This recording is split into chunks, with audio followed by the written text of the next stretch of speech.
Hello, everybody. I'm Christopher George, and this is my show, Second Sight. My co-host, Christine Chavone, isn't here tonight. She's on vacation, so I hope she's having a good time. But I brought in a great co-host, my good friend, Leo DiStefano. He is an angel man. He communicates with the angels. Great guy. I'm really happy to have him here. Tonight's show, Witchcraft, something I really don't know much about, although one of my guests here says I know more than I think I do. We'll find out as the show goes on. So let me introduce my guests. First I have Mark Eadicicco, who is a well-known witch on Staten Island. As far as I know, probably the best-known witch on Staten Island. I don't know any others besides you. Then we have Courtney Weber, who's a new friend of mine. And we have Gloria Waslin, who's an old friend of mine. Everyone into witchcraft, and like I said, I'm really happy to have you guys here, and we're going to have a great show tonight. Pleased to be here. Thank you. I guess the first question, what is witchcraft? Okay. Well, to me, witchcraft is it's an ancient science and religion and an art. Okay. And witchcraft basically predates Christianity. Mm-hmm. We see it as a religion now. All right. And what we do is we basically honor the god and goddess, okay, and we harness nature, the elements, we call the elements, into our rituals. We do spell work, okay, and that can kind of mislead people. All right. A spell basically is a projection. It's something that we want to manifest in our lives and bring into our lives, as long as it's done in a correct and safe way. Okay. Anything you want to add to that? Yes, I believe that witchcraft has been part of every society, every religion since the beginning of time. It's a practice of harnessing unseen and not quite yet understood energies. Okay.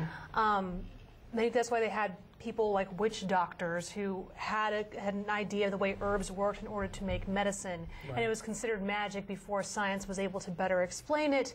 And we witches are just a little one or two steps ahead in figuring out how to make things happen around us. Okay. Not necessarily with names that science has come up with for the forces that we work with. Okay. And it's as Mark said, it's every bit as much of a science as an art and a religion as well.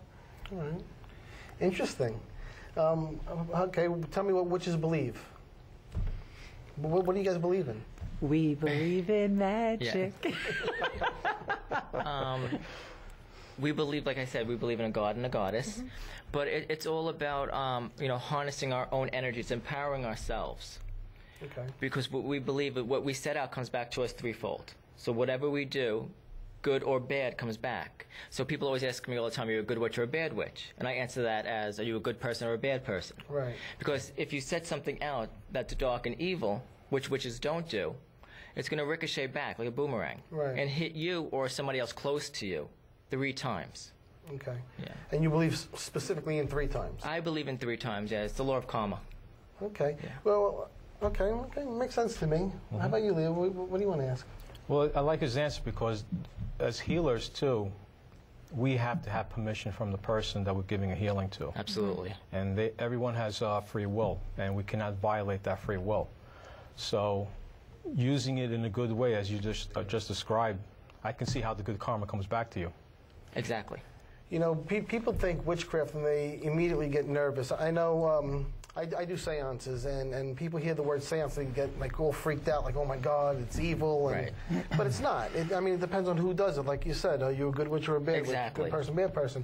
Right? When I do my seances, I do it in a very happy, fun way. I don't invoke any negativity type stuff, So, talk to me about white magic, black magic, something in between.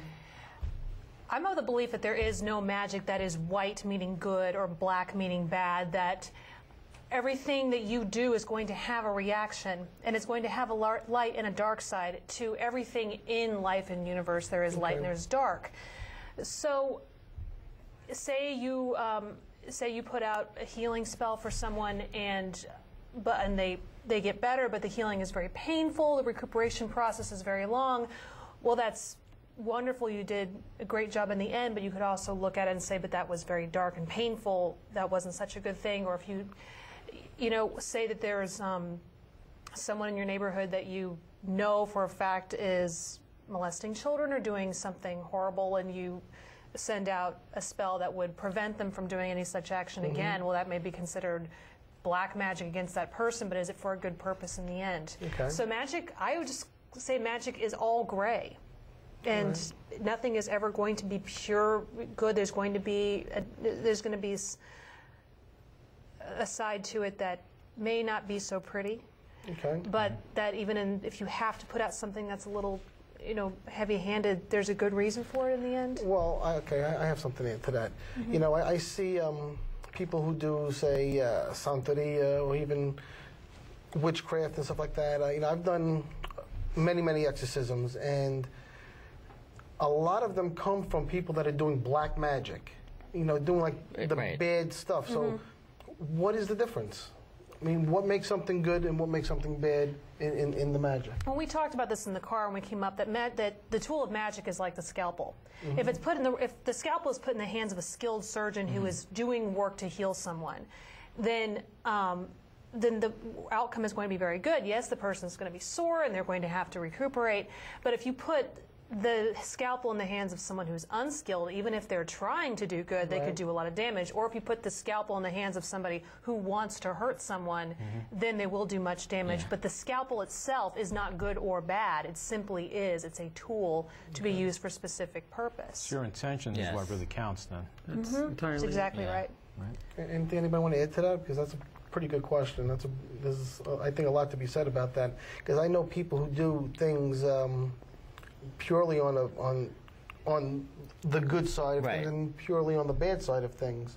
So, I mean, in your experience, what's the ratio of good to bad? Right. Well, it depends, like I said, on the person too and the action. And I feel like magic is like electricity. We can plug something into it that's very positive, like a video recorder, or we can plug something in like an electric chair. Right. A space heater to keep your place warm. Yes, exactly. So, magic is all around us. Magic is a very important aspect of everyone's life.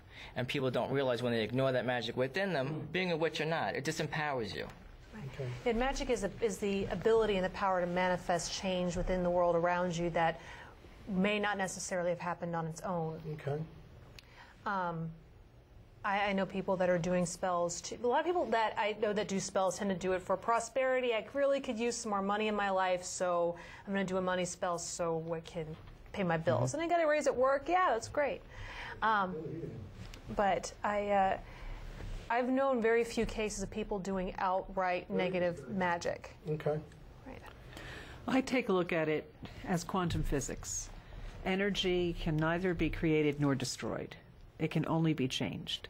And I look at it that it's one energy that unites the entire cosmos, whether it's the universe, the multiverse, and even beyond that. It's the unseen dimensions. We talk about the five senses, and then there's the intuition, like the black keys on the piano, the intuition that falls between the actual things that could be sensed in our earthly plane. Right. So sometimes you have an intuition. You think somebody's going to call you, and they do. Or you have a desire for your child to go to a great college, and you put a lot of energy into that. And the intention is to help the child to study, to keep good habits.